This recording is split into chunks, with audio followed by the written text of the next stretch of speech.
Actually, I know they do because I've talked to Sean. Yes. And he knows that the podcast exists because it came up in our conversation. Yeah. And you've had interactions with, the marketing people? I did apply for press creds, and they denied it, which I wasn't shocked. It was a reach in the dark. But they know we exist. We're young. I mean, we're only a year and a half in. So it's not like we're like 8 years in doing this podcast. Right. Exactly. So, let's go to the U.S. Open Cup, right? Okay. Because that's a good game. Actually, I have a point on the Colorado game. Is Casper came in, and he played pretty good. Oh, his first, he got his first debut, and he played pretty good, and I was pretty excited for that. So, that carried over into the U.S. Open Cup. And I don't think that's why we don't need any more left. We don't need a left back because we have Casper. If he stays healthy, I agree. He's maybe a little aggressive. Like he was quick to foul. Yeah. And then he had a yellow card late in the game in Colorado last year. And actually, I should point out, my wife never watches games with me, but for whatever reason, she actually sat down on the couch and watched this with me. And she's like, "Who is that guy?" And she was referencing Gasper. And I was like, "Oh yeah, he's a rookie. He's new." And she's like, "He kind of acts like he's a little bit of a douchebag."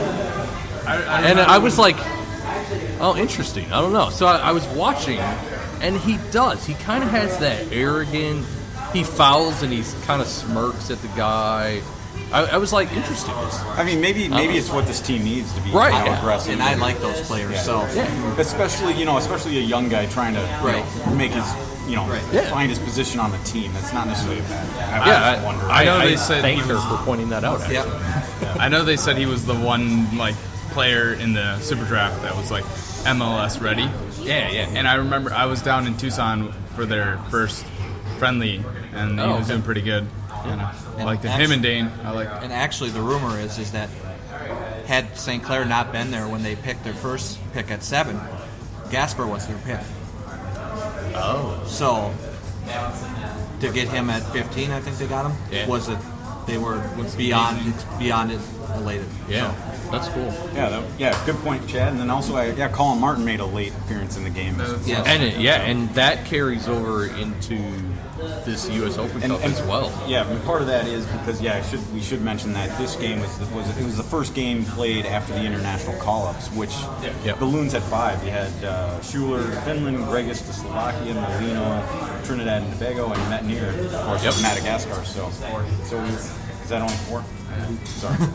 That's all right. 2, 3, 4. Yeah. That's all right. Counting's tough. The U.S. Open Cup is always a fantastic opportunity to play guys that never get minutes. And Martin, I thought was probably his best game I've actually paid attention to him on. Me too. So starting at Chase. Yeah, speaking of Chase, so Chase Gasper, Colin Martin both started, and Dotson got to start again, and Wyatt played. I'm actually surprised that Vito started as goalie. I would have thought Dane would have played. I was a little disappointed by that. Vito did pretty good. Yeah, Vito's Vito. I mean, you got with the international calls. I know a few players were banged up heading into the game. It's not like the lineup they fielded wasn't just because they necessarily wanted to start their younger guys. It's like it was almost. I know they gave Ozzy and Ike the match off. Miguel Ibarra Miguel was hurt, so didn't want to play him for the full 90. Yep. Yeah, I think I did not expect that outcome at all, considering how we've performed against. Honestly, I always look at a match and granted that's a cup match where I'm like we can hopefully let's draw. That's right. I'm always like let's draw this match, but if that cup match ended in a penalty kicks, I would have been out of the stadium. And I didn't go to the game because I have no excuse. That's fair. We're gonna. I think we'll talk about it later when we talk about the U.S. Open Cup specifically. But this earlier last week's match against Sporting KC. It's from my point of view, and I think you agree, David. Is I would like to see Minnesota United take this tournament very seriously. Oh yeah, because it's the best opportunity they have. To win a trophy. By the lineup they put out, I think they are. Yeah. I mean, they put in their every top guy that was available. So again, I was surprised that Vito was starting. I was like, oh, Dane's going to start this one. I thought, we're just going to put up some like some of the backups. I thought like Toy was going to start up front, but I was like, Angelo, we're actually playing our starters. Yeah. Which I was pretty surprised. To me, and this is a bit off subject, but to me it feels like Adrian Heath understands we need to be successful at something this year if he wants to be here in 2020. And so I think he's taking this seriously. I really do. I think it's one of those things where doesn't matter where we finish in the league, if we could get a piece of silverware. I've always felt like this is his, like, if we make it to the playoffs, this is his final year. Yeah. Like, if we don't make it to the playoffs, he's gone. If we make it to the playoffs, maybe next year he'll be here. I mean, I'm going to go out on a limb and suggest that it's going to be, we're going to end up coming against LAFC either in the final or in the run-up to the final. And it's going to be one of those bad luck situations where we have to deal with Christian Ramirez. And something's going to happen that's not going to be pleasant. If we beat Houston, we face the winner of Dallas or New Mexico. Which New Mexico, that was a great final. Yeah.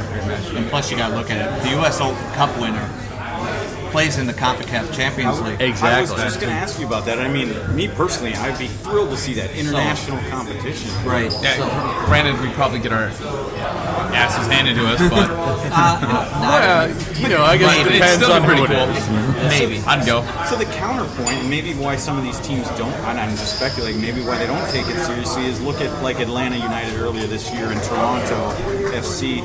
They had some difficulties, and it might have been due to the extra matches they had. It's possible. Yeah. Even Sporting, you could say Sporting. A lot of their players are injured because of that. It's true. As a fan, though, I'd be thrilled to see. Yeah, I would love that, but I'd be worried out of my. For a team like Minnesota, I mean, we're not challenging for the top of the Western Conference. We're not. So to go get into that tournament, doesn't. I mean, it's not going to hurt us next season. We're not going to finish higher than fourth, fifth anyway. So why not take their shot at it? Why? Exactly. Yeah, they're 4 wins away. Yeah, it's the round of 16. So Why not? Why not? I hope Adrian takes it serious. Mm-hmm. Yeah. So going into this match against Sporting Kansas City, Sporting Kansas City had they've played 3 previous times. This was the 4th in the U.S. Open Cup, and it was all Kansas City. It was 3-0-0 in those meetings, of course, no ties. But and then actually, since 2014, they've played 10 times. This was going to be their 10th time. Right. Minnesota coming away with 1 win in the previous 9. I don't know if you guys know when that was. It was in 2017. I want to say 2017 in Kansas City. No, I thought we beat him at home in 2017. I wasn't at that match. I remember he was. I can't remember. I'm trying to remember. Thomas wasn't. I was there. I wasn't. I just don't remember I wasn't if I was at in that Kansas match, City or Minnesota. I So think I remember that one.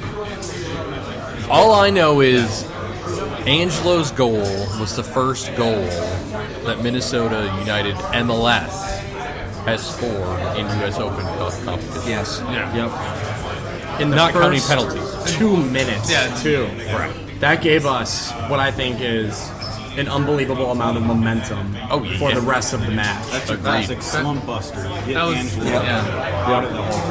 That was pretty ridiculous. Like, I was on the Capo stand and just like getting chance going, and then like you just like look up at the big screen and he scored. Oh. Yeah, immediately. I was not ready for it. I don't think anybody was. Nobody in the expecting that. stadium was just ready for I that was kind ready of thing for to it. happen.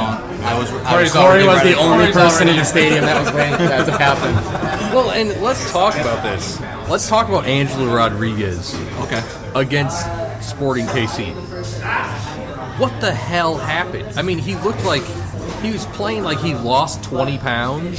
Adrian he must have was- yelled at both Angelo and Darwin. Yeah, 'Cause and both of them just played really great. Yeah. Like Darwin's first goal was all Angelo. Yeah. And then Angelo's first goal in the 2 minutes, that was Darwin with the assist. He Yeah. flipped it on. So, Yeah, he's running like a madman. He actually looks like he's playing. Adrian must have brought him in after the Colorado match and yelled at every single player. So I have a theory, Okay. and I had this last year with Miguel. I think last year with Miguel and this now starting with Angelo and Darwin, I think they stopped listening to Adrian Heath and just played. It's possible. It might just because be it.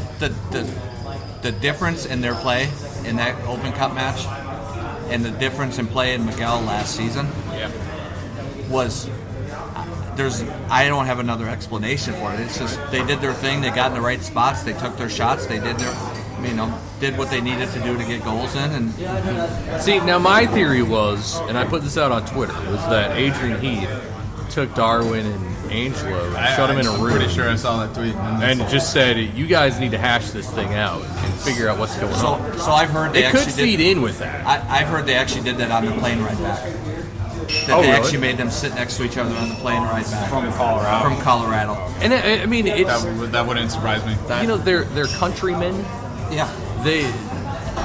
It's not like it's a language barrier or Yeah, it's not barrier. like Angelo's from Europe and Yeah, it's just obviously they play different styles, Right. But there's no reason a hold-up guy can't play well with. Your guys' job up front is to score the goals, so you have to work well together. Figure out what style it is that gets the goals, and just make it happen. Put aside your different play styles. Figure out what works and execute it. Yeah, and and honestly, I didn't feel like Angelo changed how he plays. no. It was just they finally, for whatever reason, clicked. It just worked. Yeah, and maybe it was Sporting's poorest defense. I don't know. But there's something. I honestly could have against been the that. ball. Yeah. Sporting Kansas City hasn't won in their last 10 away from home. Right. On the And road. they've been terrible. I remember I watched the first half of that because usually every time I go to a home game, I have to rewatch it because I never watch the match. That's, So that's just And I- a typical yeah. supporter, but And I remember I rewatched that first half, and I remember them saying that they haven't won on the road this entire season. And they were struggling with injuries and international calls as well. So, Right. I mean, But there's still something else that has to go into play for us to beat them 4-1. But exactly. I mean, you can look at a team like Colorado, and they can be as bad as you want them to be. But if the team playing them isn't doing the right things, I really think that everything just worked for us, right? Yeah. There was something that happened noticeably on there, and I don't know what it is. Yeah. And I should point out, we only had 35% possession. Yeah, we barely had that ball. Yeah. But we did the right things when we had it, so what wasn't? And I've seen a lot of people argue that you can't do the counterattack style play with Angelo Rodriguez. But again, whatever happened, I think his it worked. runs, he was running down. well, other than the first goal on the counterattack, Angelo wasn't nowhere near the ball. So that's true. it was Darwin. So Yeah, but he did have that hurdle over the defender. Yeah, that was pass really to- great. Who was that? Was that to Darwin? Yeah, that was Darwin's Yeah. first goal. Yeah. That was a So- really great run by him. but Yeah. he wasn't up in the the box by any means. I mean, No. And honestly, a hold up forward, you don't need to be. That's you're holding it up, getting it all out to where it needs to be. Could have almost scored like 6 passes. Yeah, I think Ethan Finley had a great game as well. He Ethan scored, even had that one in the first half that should have went in. Should have But that scored, was a yeah. good save by the keeper. very good save. And then Martin had one that he probably wants back. 'Cause Yeah. it was- yes, he does. I'm sure he does.